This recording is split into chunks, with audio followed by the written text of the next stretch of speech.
Beleza, caveiras? Voltamos para a segunda aula, tá? Que nós estamos falando aqui. Na verdade, essa aula, nós estamos falando do concurso do CFO, né, para a Polícia Militar do Estado de Goiás, mas essa aula é exclusivamente para você que adquiriu o nosso edital direcionado. Então, vem cá comigo que eu vou te mostrar na segunda parte da aula como deve ser a sua estratégia de estudo de cada matéria, individualmente. Na verdade, vamos falar de dois grupos, né? Vamos falar do grupo da parte geral e do grupo da parte específica, que é as matérias do direito. Primeiro vamos começar com essas matérias aqui, que é basicamente o calcanhar de Aquiles de muito candidato. Foi, inclusive, o meu calcanhar de Aquiles para o CFO. Eu já falei isso para vocês na primeira parte da aula. Professor, eu tenho duas matérias na parte geral. Só lembrando que você tem 15 questões aqui, incluindo português e geohistória. A ideia é que venha basicamente a mesma coisa que veio no edital passado, na prova passada. 10 questões de língua portuguesa e 5 questões de geografia e história de Goiás. Professor, como eu devo estudar português para o CFO? Português para o CFO não tem muita diferença de português, por exemplo, para soldado ou para polícia civil, para polícia penal, para polícia federal. Você tem duas formas de enfrentar a língua portuguesa quando você está estudando. Eu tive que fazer isso, tive que comprar um curso do zero da língua portuguesa. Comprei, inclusive, o método Jamilk, do professor Pablo Jamilk, que eu indico, inclusive. Mas o que acontece? Como é que você deve estudar a língua portuguesa? A língua portuguesa ela deve ser estudada sobre dois prismas, sobre um desses dois. Ou você tem uma continuação dos seus estudos, ou você começa, ou se você tem um início.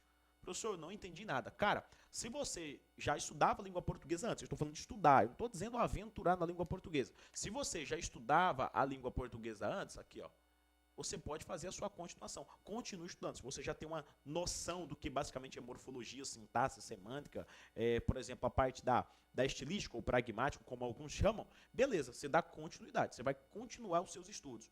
Só que a maioria dos candidatos não tem que dar continuidade, porque nunca aprenderam porra nenhuma em língua portuguesa. Então você tem que ter o quê? O início. Era o meu caso, por exemplo. E continua sendo o meu caso, né? Hoje eu já estou mais ou menos na continuidade.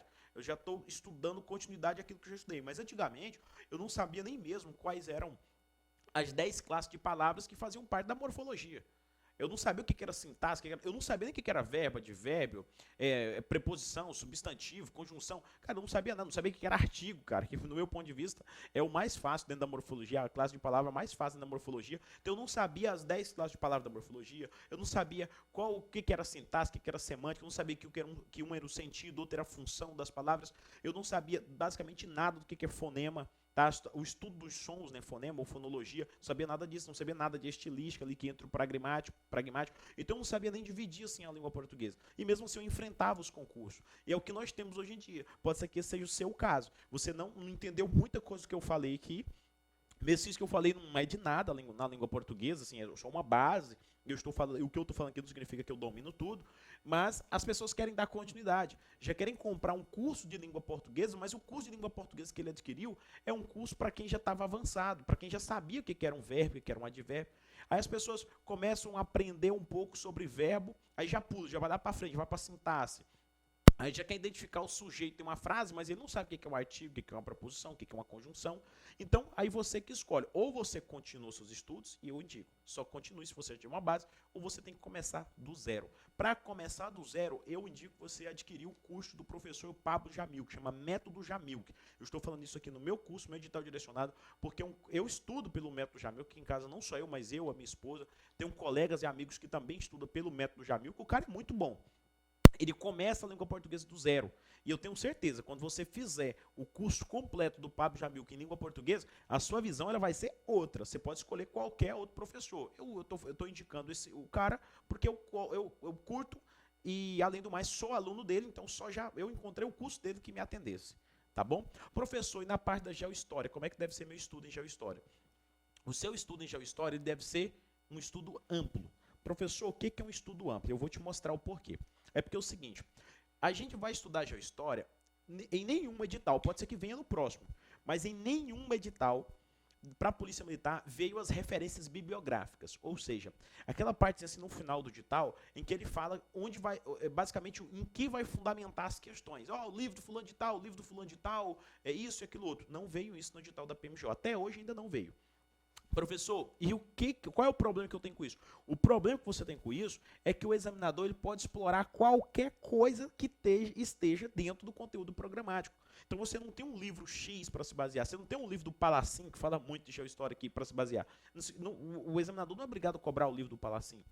Tem vários livros que falam sobre livros, apostilas, documentários, textos, artigos, né, no site, no próprio site da Prefeitura de Goiânia, por exemplo, tem um artigo que fala sobre a Prefeitura, que inclusive uma das provas que caiu, uma das questões que caiu no último concurso para policial legislativo aqui da Assembleia, policial da Assembleia Legislativa, foi extraída de dentro desse texto que estava no site da Prefeitura de Goiânia. Então, assim, o estudo para a geohistória deve ser amplo porque não tem referências bibliográficas.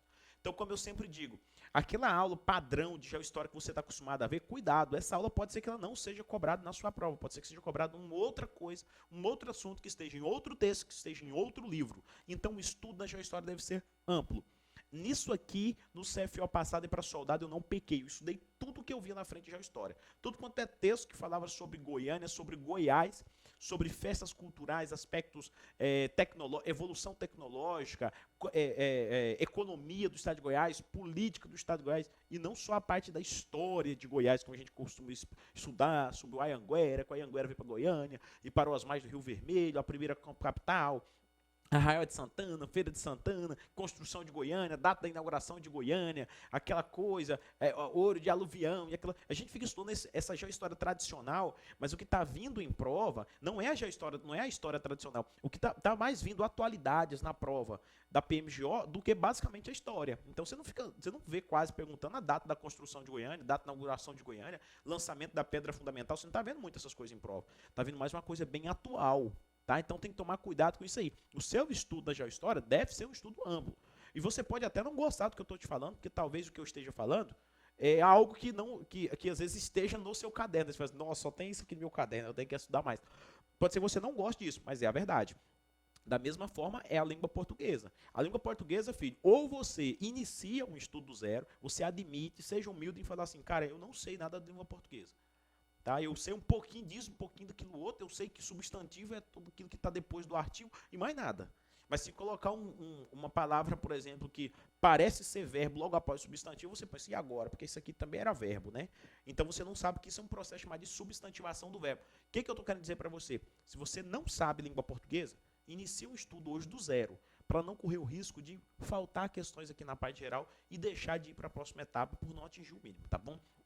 E na geohistória, o que você faz? Você faz um estudo mais amplo possível que você puder. Aí você fala assim, professor, como eu vou encaixar? Como deve ser um encaixe das matérias dentro do meu conteúdo programático?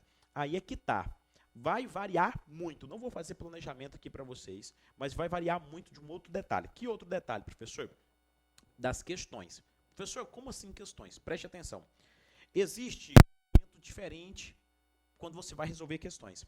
Quando você está estudando o tema pela primeira vez, igual, por exemplo, você começou a estudar a língua portuguesa, imagine que você resolveu, iniciar os seus estudos na língua portuguesa, admitindo que você não sabe de nada, comprou um curso do zero do professor Pablo Jamil, ou de qualquer outro professor, é português do zero mesmo. Mas não é aquele professor que já começa falando para você de sintaxe e semântica, não. É um curso que começa te explicando a morfologia. Para aí, como é que é a base da língua portuguesa? Morfologia, sintaxe, semântica, entendeu? Fonologia, explicando tudo isso. O que tem na morfologia? Começa a explicar coisas. O que é um verbo? O que é substantivo? O que é artigo? O que é conjunção, preposição? Sempre dessa forma. Você começou o seu curso do zero. Cada tópico que você terminar, tá bom? Cada tópico que você estudar, você deve responder um número X de questões. Isso faz parte do processo em si na aprendizagem. Isso é normal. As questões, ela tem duas funções no início e depois ela passa a ter três funções. A primeira função que ela tem é de colocar à prova o que você terminou de estudar, para ver se você conseguiu entender a matéria. E o segundo detalhe é para fazer com que você tenha, de certa forma, um manejo de resolver questões. Te ensinar a interpretar. Porque nem sempre você erra porque não sabe. Tem hora que você erra porque você não conseguiu interpretar a questão. Mas se perguntasse de uma forma mais tranquila, você ia conseguir acertar. Então, a questão no início, ela tem essas duas funções. Depois, ela passa a ter mais uma função, que é a questão das revisões. Como? Depois que você estudou tudo da língua portuguesa que estava dentro do seu conteúdo programático, aí você não precisa mais responder questões para provar que você aprendeu. Você precisa das questões para critério de revisão. E aí chega uma etapa que você não estuda mais o conteúdo teórico. Você só fica revisando as suas anotações e fazendo questões. Aí isso muda de acordo com o seu planejamento de estudo. Nada também de pegar um planejamento de estudo do fulano de tal que estuda para o CFO. Porque de repente o fulano de tal, ele já não estuda mais língua portuguesa, ele só revisa a língua portuguesa. De repente, fulano de tal não estuda mais direito constitucional, direito processual penal. Ele só revisa essas disciplinas. Estão conseguindo pegar o que eu estou falando para vocês, né? Aí, você vem para essa parte, por exemplo, de estudar as outras matérias. Quais são as outras matérias que eu tenho, professor? Você tem a parte do direito constitucional. Ó, você tem aqui direito constitucional. Você tem o direito administrativo. Você tem a parte do direito penal. Você tem o processo penal, você tem o direito penal militar, você tem o processo penal militar e você tem a legislação extravagante. Essas aqui são as disciplinas da parte do direito, o conteúdo que faz parte de conhecimento específico. Então aqui você tem constitucional, penal como número 2, direito administrativo como número 3, processo penal número 4, penal militar como número 5, processo penal militar como número 6 e legislação extravagante como número 7. São 7 com 2 que dão 9 disciplinas. Professor, como é que deve ser o estudo aqui dentro? Aqui dentro é daquela forma que eu falei para você lá atrás.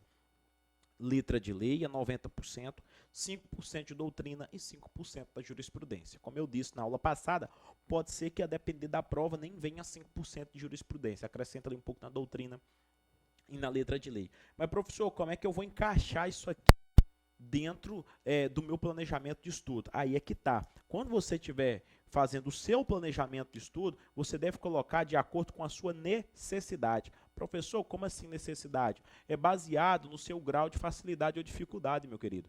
Professor, aí complicou tudo, também não entendi nada. Eu vou traduzir agora, trocando em miúdos, né, como dizem na minha terra, no estado de Tocantins. Trocando em miúdos, você deve intensificar os seus estudos naquilo que você tem mais dificuldade. A maioria das pessoas tem dificuldade imensa onde? Na língua portuguesa. É um assunto que você não dá para pegar da noite para o dia. Então, se no início você precisar aprender a estudar a língua portuguesa, você vai começar do zero, você já pode colocar 50% do seu tempo diário de estudo em cima da língua portuguesa e o restante dos 50% você aplica nas matérias da área do direito. Quando você tiver foda pra caramba na língua portuguesa, eu te garanto, você também vai estar foda aqui nas matérias de direito. Aí você fala, como, professor, como é que isso é possível? As matérias de direito, você que faz faculdade de direito, porque eu estou conversando agora com certeza com alguém que hoje já terminou o curso de direito ou está cursando a faculdade. Então, cara, eu te garanto, você sabe muito bem que essas matérias aqui são matérias fáceis. E além do mais, tem leis aqui que não compensa você estar estudando agora. Você tem que deixar para estudar, por exemplo, quando estiver mais próximo da publicação do edital, ou de fato até quando publicar o edital. Aí agora vem um detalhe importante. Professor, eu estudei todo o conteúdo programático, encaixei aqui no meu planejamento de estudo, passo a passo. Imagine que você coloque língua portuguesa, vou dar um exemplo para vocês aqui agora.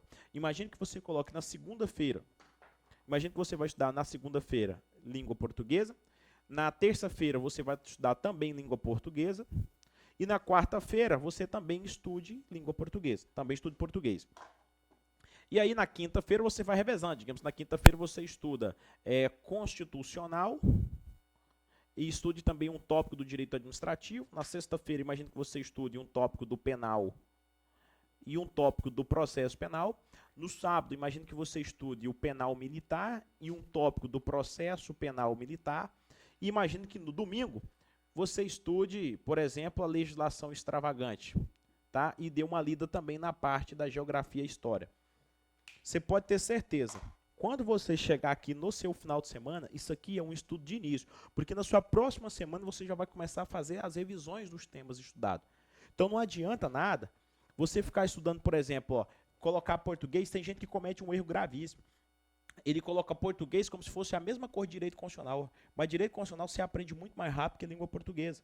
Então você tem que colocar primeiro, já vencer a sua dificuldade, para que então você consiga fazer um estudo nivelado. E o que é o estudo nivelado, professor? É quando você coloca português constitucional, administrativo e geohistória, e você consegue ter o mesmo rendimento em todas as disciplinas. muitos candidatos no concurso passado, tá? Deu ruim para eles, não só na parte do direito, né? Como, por exemplo, meu amigo Edmar falou assim que não faltou só os 5% da doutrina e jurisprudência, não. Faltou foi os 90% da letra da lei. Mas é que é o seguinte, a letra da lei é muito mais fácil para você memorizar. Você pode colocar de início 50% do seu tempo em vencer logo a sua dificuldade. É claro, eu coloquei aqui como exemplo. Pode ser, obviamente, que você não tenha dificuldade em língua portuguesa. Aí você pode fazer um estudo nivelado entre as matérias, entre penal, processo penal, administrativo, constitucional, língua portuguesa, normal. Mas a ideia central é vencer logo o que você não consegue vencer com pouco prazo. Porque não dá para você estudar a língua portuguesa do zero depois que publicar o edital. Isso aí eu garanto para vocês. Então isso aqui imagine que seja a primeira semana. Você nem vai colocar revisão aqui. Na sua segunda semana, você já começa a colocar a língua portuguesa de novo, mas antes de começar a estudar tema novo, você já revisa o que você estudou na semana passada. Opa, não, vou estudar aqui sobre verbo, mas já vou estudar, por exemplo, o que eu aprendi na semana passada sobre artigo. E assim vai sucessivamente fazendo o seu planejamento de estudo. Tá? É muito complexo eu tentar montar para você aqui de maneira resumida, porque cada pessoa tem um tempo disponível. Não dá para me fazer um plano de estudo completo e te entregar para o CFO. É como eu sempre até digo para a galera que faz mentoria do CFO com a gente. Então, assim, cara, cada um tem uma carga, os tópicos até é o mesmo, mas o tempo que você vai demorar para sair daquele tópico varia de candidato para candidato. Isso a gente tem que tomar cuidado. É diferente. Não adianta você ficar pensando que você vai conseguir bater o mesmo edital no tempo que todo mundo bate. É diferente. Por que é diferente, professor? Porque cada pessoa tem um tempo diferente para estudar. Mas já era a ideia? Professor, e as questões? Como é que eu faço as questões da área do direito? As questões da área do direito é da mesma forma. Terminou um tema, você vai lá e responde de 10 até 20 questões no máximo, tá bom? Daquele tópico. Terminou aquele tópico, aí beleza, praça para outro tópico e vai fazendo isso na sequência. Um detalhe importante para você, que eu dou a dica agora nesse momento, é sobre simulados.